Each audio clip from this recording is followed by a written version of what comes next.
अरे बसंत सुनै छियै कि विश्वकर्मा पूजा आबि गेलै रे। आ सुमितवा के गाना अले कि नहीं रे? हाँ हाँ अले हन बाबा, हैया सुनबै छियै हो। अच्छा ठीक छै बाबू रे, सुना सुना। हैवेल्स म्यूजिक की शानदार प्रस्तुति। बोलू बोलू विश्वकर्मा भगवान की जय हो।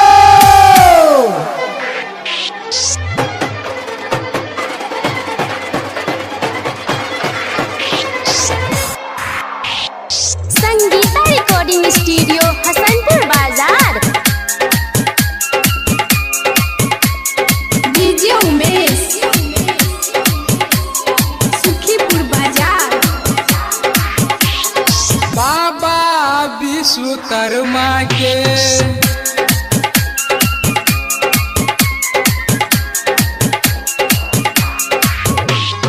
बाबा विश्वकर्मा के महिमा महान छे।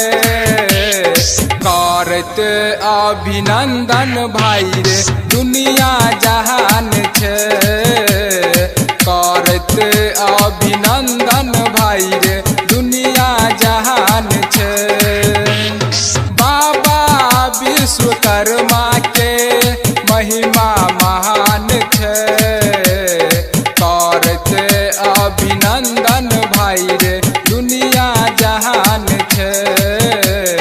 करत अभिनंदन भाई रे दुनिया जहान छे।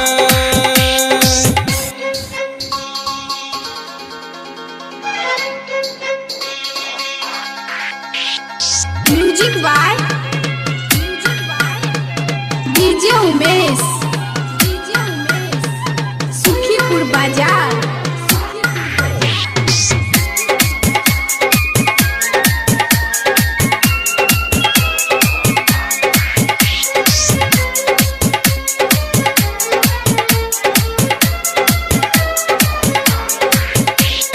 सोचल पूरा सपनमा गौरी भाई रे सजेबई।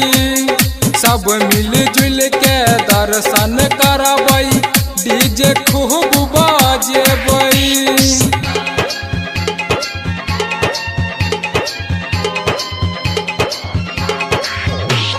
सोचल पूरा सपनमा गौरी भाई रे सजेबई।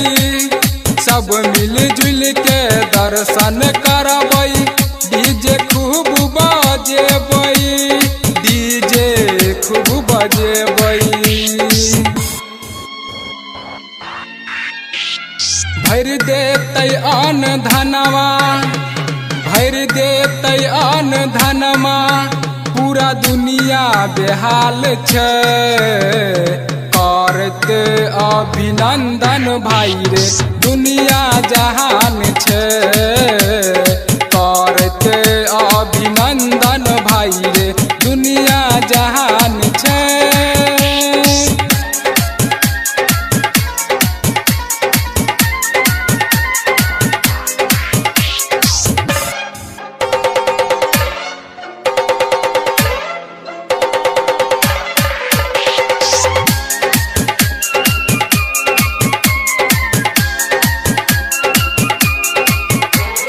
डीजे उमेश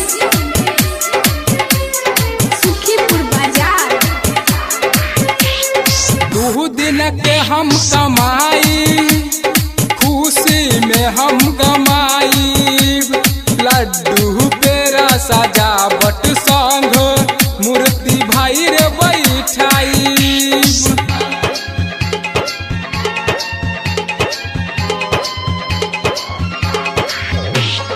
दू दिन के हम कमाई, खुशी मेरे गमाई। लड्डू पेड़ा सजावट संग मूर्ति हम बैठाई। मूर्ति हम बैठाई। कहौ राइटर सुशील, कहौ राइटर सुशील। सिंगर सुमित के काम छे। करत अभिनंदन भाई रे दुनिया जहान छे।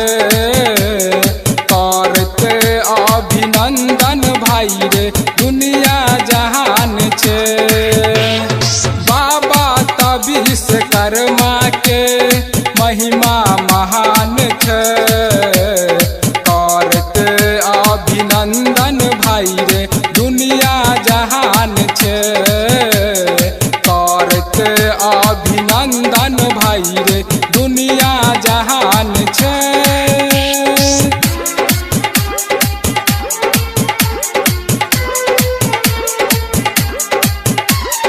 Umesh Music.